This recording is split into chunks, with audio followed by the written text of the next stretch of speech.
Soy Eduardo Ruiz Baena, investigador y biógrafo de Federico García Lorca, y hoy el capítulo que nos ocupa, el primero, se titula Paisaje y paisanaje. Y de eso vamos a hablar, de los paisajes de este entorno, que se llama Valderrubio y que antes se llamaba Asquerosa, y de los paisanajes, las personas que conformaban el círculo social más próximo a Federico García Lorca y que lo influyeron mucho en su obra, en la inspiración. Bien, la historia comienza en el año 1750 cuando la familia Mazueco se viene a vivir aquí. Muchos años más tarde, Isabel Rodríguez Mazueco se casa y va a vivir al cercano pueblo de Fuente Vaquero, dista tan solo 3 kilómetros de aquí. Pues bien, parte de sus hijos nacerían allí, uno de ellos sería Federico García Rodríguez, padre del poeta. Un amigo suyo, Antonio Rodríguez Espinosa, maestro de escuela, sería quien le presentaría a la que sería su futura esposa, su compañera, Vicenta Lorca. Antonio jugará un papel muy importante en esta historia, como veremos. José Pérez Rodríguez, Pepito el del Amor, sobrenombre viene así por su madre que se llamaba Amor. Durante 30 años ha sido el guía de la Casa Museo Lorca en Valderrubio. Hola José, cuéntame por qué la familia García Lorca se viene a vivir a Valderrubio. Se viene a vivir a Valderrubio porque en Fuente Vaquero no había propiedades, porque todo lo que pertenece a Fuente Vaquero era del Duque de Wellington y aquí sí se podían comprar tierra y vender. Entonces la familia Lorca se viene aquí, compra el cortijo de Aimú, que era un cortijo muy grande, muy más cultivado. El padre lo compra, lo transforma, le hace acequias, caminos, le pone muchos árboles frutales, porque al padre de Federico una cosa que le gustaba mucho era poner árboles frutales, que todavía quedan algunos perales de los que puso el padre Federico. Se vienen a vivir al cortijo de Aimú, están viviendo un poco tiempo allí y luego ya se vienen a vivir aquí. El nombre Asquerosa no le gusta a nadie. ¿Por qué le llamaron Valderrubio? Se llama Valderrubio porque fuimos el primer pueblo de España en la producción de tabaco rubio, porque esta zona era una zona muy buena para el tabaco rubio. Se criaba muy amarillo, con mucho olor y sabor, y entonces era una zona riquísima en el tabaco rubio. Y de ahí se le cambia el nombre de Valderrubio, porque esta zona era, se criaba mucho tabaco rubio aquí, en esta zona. Había, para mí que eran 29 secaderos de tabaco rubio, porque el tabaco rubio se secaba a fuego, no es como el que tenemos ahora, que se seca con el tiempo. Y entonces aquí había muchísimo trabajo, muchísimo. Aquí todo el mundo trabaja, los niños, los hombres, todos Dios trabajando aquí, en el tabaco rubio.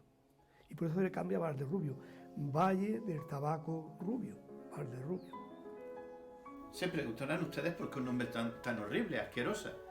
Federico tenía su propia teoría e incluso se la comentaba en las numerosas cartas que intercambia con Manuel de Falla, haciendo broma sobre el nombre. La teoría era que el pueblo se llamaba Asquerosa porque transmudaba de arquerosa, de arquero, pero no es cierto, nunca se llamó así. Si analizamos los documentos que existen, el nombre viene de Alcariat, que va transformándose. Alcariat era el nombre que los árabes le dieron a un río que pasa próximo entre Fuente Vaquero y Valderrubio, y ese nombre de Alcariat fue el que fue transmutando con el paso de los siglos hasta convertirse en el triste nombre de Asquerosa. Yo diría que es fundamental y determinante, las dos cosas. Fundamental porque no se puede entender la obra y la vida de Federico García Lorca sin el paisaje y el paisanaje de la antigua Asquerosa, tanto del poblado, antigua población, como de los alrededores, tanto el río Cubillas como la Fuente de la Teja. Entonces había como 5 fuentes, algunas de ellas la Fuente de la Carrurra, Fuente Carrillo, pero fundamentalmente es la Fuente de la Teja, donde Federico casi todas las noches en verano, los veranos que venían a Asquerosa, las perdía prácticamente o las ganaba, como queramos interpretarlo, con los amigos de aquí de Asquerosa, el cartero, el frasco. Y Federico escribía además, escribió infinidad de poemas, del libro de poemas, del libro de canciones, casi todos los primeros poemas, lo que se conoce como la juvenilia de Federico García Lorca, está inspirada y hecha aquí en Asquerosa. El paisanaje, pues ¿qué vamos a hablar de las criadas? El papel fundamental que tenían las criadas en todo lo que se comentaba de historias antiguas, de historias del pueblo. Incluso estos amigos de los que he hablado, del cartero, del frasco, le contaban infinidad de anécdotas del pueblo.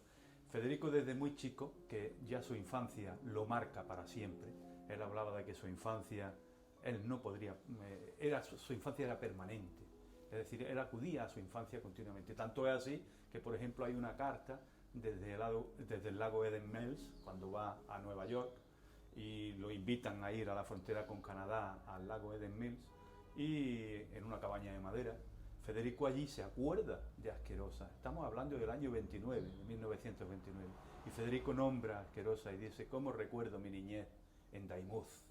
Daimús es un cortijo muy cercano a la Fuente de la Teja, donde también transcurrió parte de la niñez de Federico, que él no olvidaría jamás.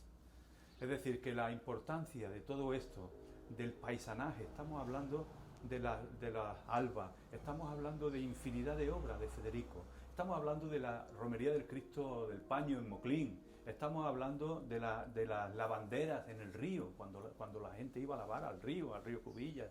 O sea, son fundamental, como dije al principio, y nada anecdótico. Él lo marca para siempre.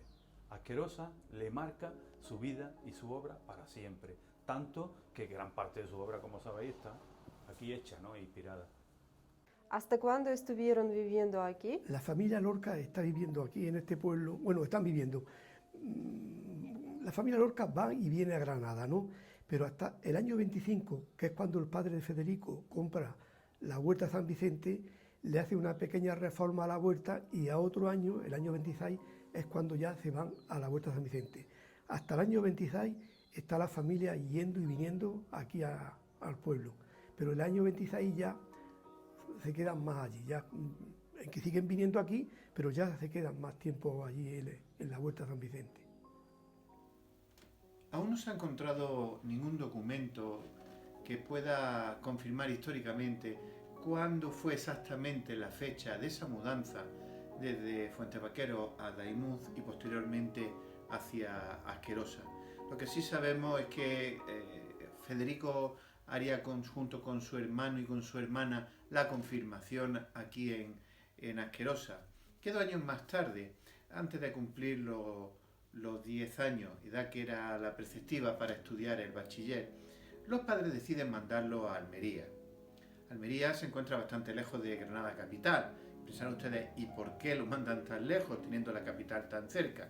El primer motivo era porque la madre no quería que su hijo pasara hambre, igual que ella le sucedió cuando era niña y estuvo internada en un convento de monjas. No quería que su hijo en una institución, en un colegio mayor, pasara hambre. Por otro lado, estaba la circunstancia de que en Almería estaba trabajando don Antonio Rodríguez Espinosa, el amigo de la familia, el maestro. Lo habían trasladado allí y se dedicaba a formar a los niños para que hicieran el examen de ingreso. De hecho, Federico se presentaría al Instituto General y Técnico de Almería. Aprobó el examen, pero con la mala fortuna de que se puso enfermo por una infección, estuvo a punto de morir y se tuvo que volver. Y eso es lo que motivaría que la familia se fuera a vivir a Granada. Allí nacería ya la pequeña Isabel, y a partir de ese momento Asquerosa, Valderrubio, se convierte en la casa de los veraneos, la Semana Santa y alguna Navidad que otra. Cuando los padres lo mandan a Almería, no va solo, va a una expedición de niños en los que se encuentran 2 primos de Fuentevaquero, Enrique y Salvador, y 3 niños más de Asquerosa: Alejandro Rodríguez Alba, hijo de Francisca Alba; Antonio Delgado, que llegaría a ser un gran amigo de Federico; y Enrique Baena Mazueco, mi abuelo. Antonio, cuéntame la importancia de la amistad de tu familia con la familia de Federico. Bueno, la amistad por temas culturales, literarias y sobre todo musicales. Los dos tenían algunos conocimientos, Federico más que mi abuelo. conocimientos musicales y claro, pues todas las reuniones y todos esos de familia, pues era en torno a la música, por supuesto. ¿Es cierto que el padre del poeta llamaba pariente a tu abuelo Ricardo? Ajá. Sí, porque eran parientes, pero muy lejanos, pero se llamaban parientes porque en el pueblo llamarse pariente era algo más que amigo, ¿entiendes? Por la amistad, no sé cuánto, parientes, se llamaban parientes. Yo tengo muchas anécdotas de mi gente, de mi madre, de lo que contaba, de las cosas de Federico, que esas quizás no estén escritas, pero que son auténticas joyas, pequeñas joyas de la dirección, o sea, de lo que la relación que tenían con Federico, la comida, que se apuntaba a las comidas, si a Federico la olía y le gustaban, trate una cuchara o trate 2 cucharas de tu hermano y tú y veniros que hay migas, que hay torrenos, que hay las cosas que le gustaban a Federico. Bueno, mi abuelo se contaba que no anda económicamente bien. Entonces, repetidas veces le pedía a Federico que le prestara libros o le comprara libros. Y claro, había un cruce entre ellos de literatura. Este libro está dedicado del año 24, parece, sí, y dice a Ricardo, recuerdo de Federico García Lorca. Es original, está hecho a lápiz. Es un libro de poesía de Juan Ramón Jiménez. Está firmado por el... Una edición muy pobre, porque por lo visto Juan Ramón Jiménez cuentan que tuvo también problemas económicos para editar sus obras, ¿no? Y su mujer, Zenobia Camprubí, era la editora.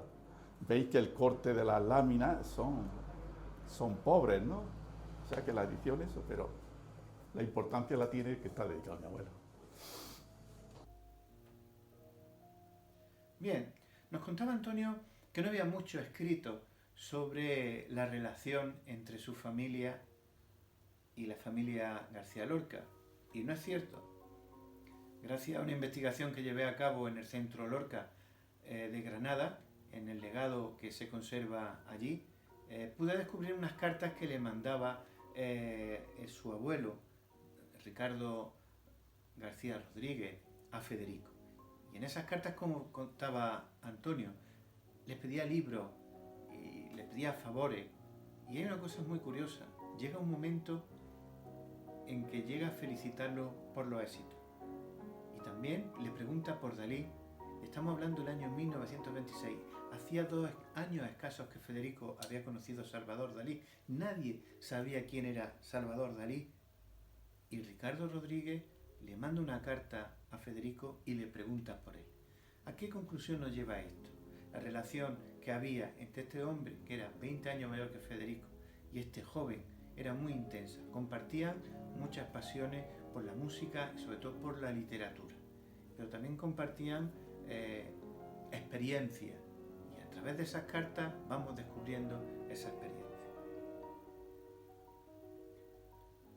Las cartas de Ricardo Rodríguez, además, nos ofrecen una visión de la realidad social que había en este pueblo. Federico, que en todas sus cartas y en todas sus reflexiones hablaba maravilla del entorno y de los paisajes de este pueblo, llega el año 26 y ya está cansado. Curiosamente fue el último año en que residieron aquí, pero era un momento en que, según muchos teóricos, Federico él se sentía fuera de este sitio, fuera de lugar, puesto que ya había conocido a lo que serían sus amigos, Luis Buñuel, a Dalí, y él tenía la mente en otro lugar. Federico siempre fue muy dualista. Federico siempre tuvo una relación pasión, amor, odio entre las cosas. En Granada teníamos una pasión por Granada, pero a la vez también despreciaba a la sociedad que tenía en ella. Sobre la religión, profundamente católico, pero reaccionario en contra de la cúpula católica. Con este pueblo le sucedió lo mismo. Tenía una relación amor-odio a este pueblo, a esta sociedad. Porque por un lado, en su infancia todo era muy romántico, sus relaciones con los campesinos. Conforme se fue haciendo mayor, ya la sociedad burguesa de este pueblo se la trancó.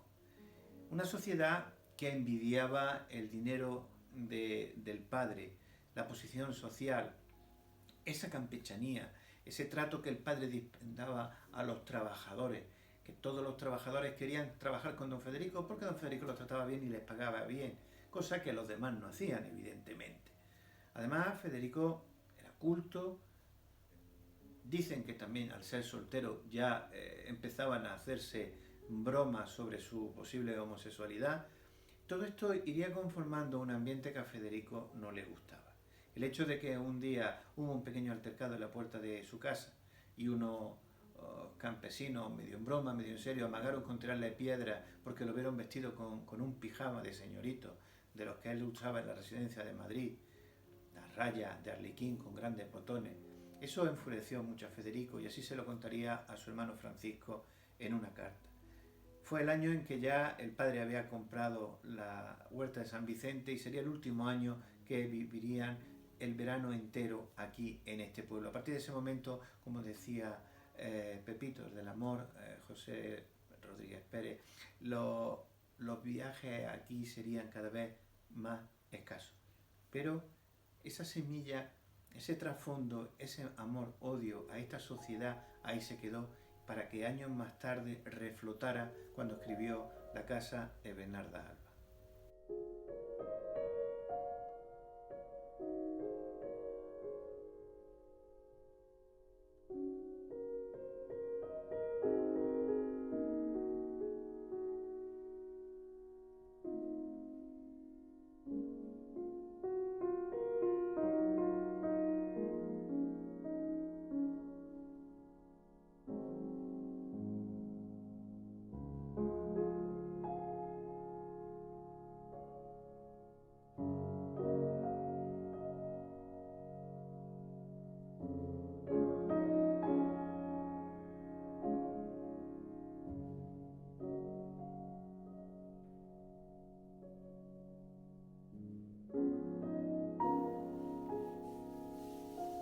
Pues bien, empecé hablando de la familia Mazueco y mi epílogo va a ser con ella. Comentaba Antonio Rodríguez en la entrevista que a su abuelo, don Federico, el padre del poeta, le llamaba pariente.